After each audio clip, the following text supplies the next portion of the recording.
Selamat sore, Assalamualaikum warahmatullahi wabarakatuh. Selamat berjumpa kembali dengan Budi Rajo di Padepokan Budi Rajo. Kali ini kita akan membahas tentang handphone dan panasnya handphone.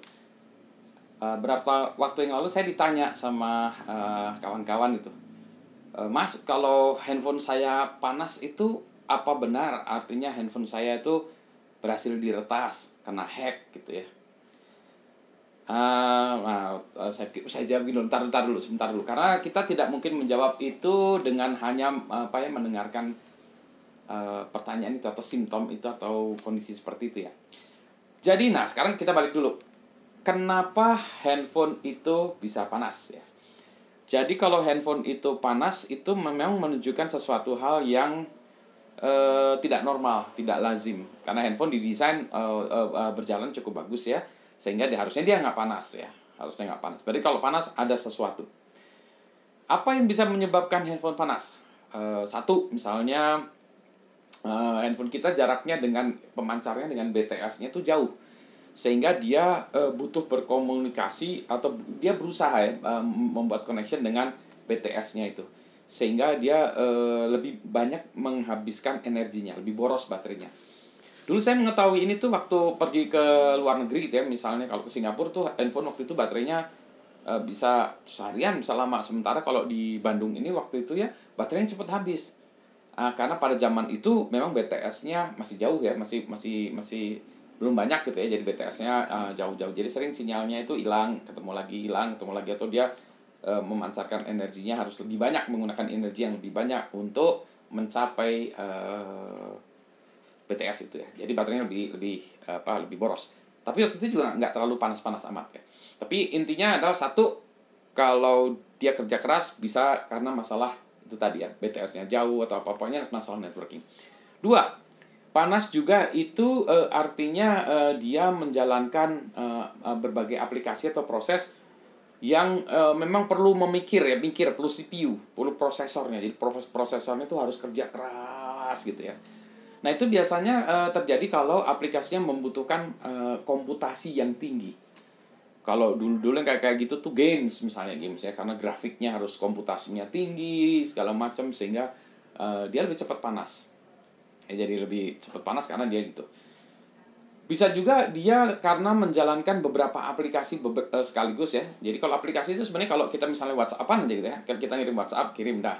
Habis itu kan dia idle ya, nggak ngapa-ngapain. Harusnya pas nggak ngapa-ngapain itu nggak menghabiskan energi itu. Tapi kalau aplikasinya banyak ya, dia gantian. Connect, WhatsApp-nya jalan, habis itu aplikasi ini jalan, habis itu aplikasi ini jalan, habis itu aplikasi ini jalan, ya begitulah. Jadi kalau aplikasinya banyak bisa jadi memang CPU-nya banyak kepake, jadi dia nggak pernah istirahat, jadi panas. Kayak kita tuh dipakai mikir terus ya. Kalau orang bilang otaknya ngebul gitu ya, ini sama juga, otaknya ngebul, sama nih, otaknya juga ngebul, jadi bisa panas. Nah, permasalahannya adalah aplikasi yang banyak di jalan itu tuh sebetulnya aplikasi yang sah nggak ya?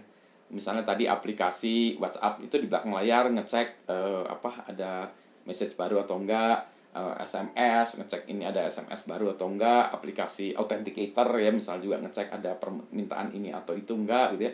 Jadi memang ada aplikasi-aplikasi yang memang layak berjalan di belakang layar gitu ya. Tapi biasanya dia tidak menggunakan CPU yang gede ya.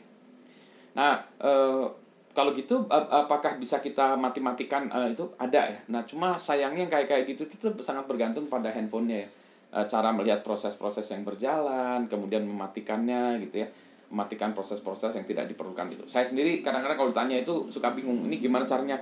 Pak, saya handphonenya Oppo gitu, atau saya handphonenya Xiaomi, atau saya udah bingung tuh.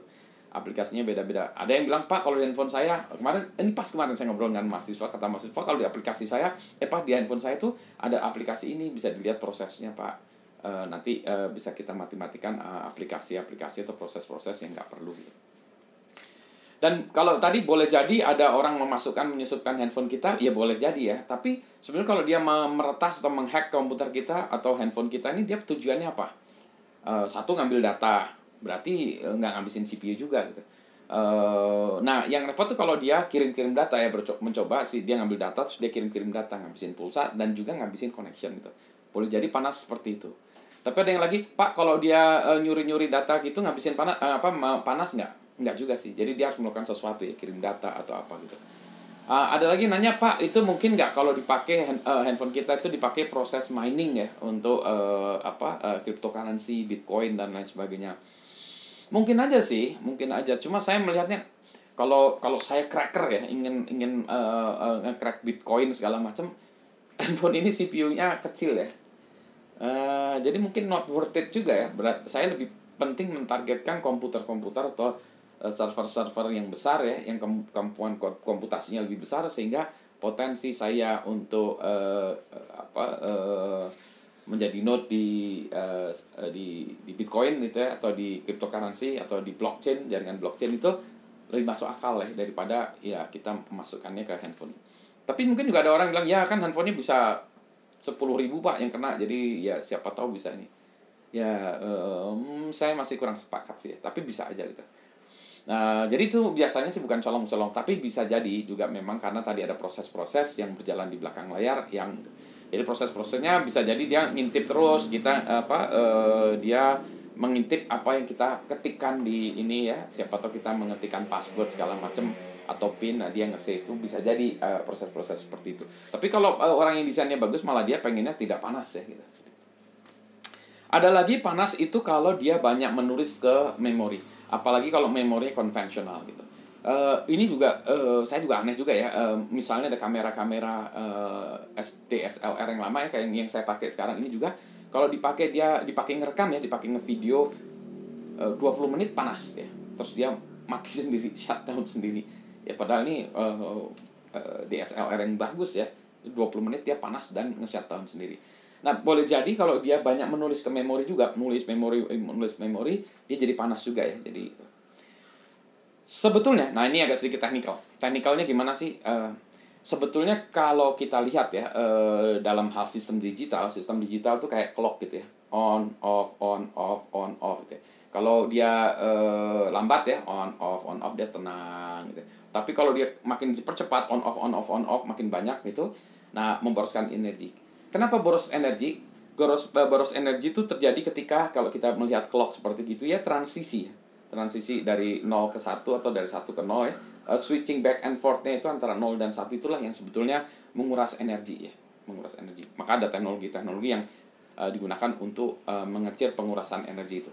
Harusnya sih teknologi yang baru lebih bagus lagi di situnya. Tapi itu untuk menunjukkan bahwa kalau semakin tinggi frekuensinya, misalnya kita overclock segala macam ya, itu semakin panas ya. Kalau kita lambatkan ya semakin dingin sih ya, karena lebih lambat. Itu kayak kita lari aja ya, semakin tinggi, wah, jantung kita makin berpacu, itu kita semakin keringetan juga sih. Sama seperti itu. Kembali kepada pertanyaan awal, Pak, kalau handphone saya panas, apakah handphone saya itu diretas? Jadi jawabannya belum tentu. Tapi tolong diperiksa apakah ada proses-proses atau aplikasi-aplikasi yang nggak penting, itu bisa dimatikan. Dan kalau ada aplikasi yang kita curigai macam-macam, matikan juga. Kalau dia bolak-balik nyala lagi, ya worst case ya kita reset lagi, reinstall lagi, factory reset, kita pasang lagi dengan baru. Begitu, sampai berjumpa kembali di Padepokan Budi Raharjo. Selamat sore, assalamualaikum warahmatullahi wabarakatuh.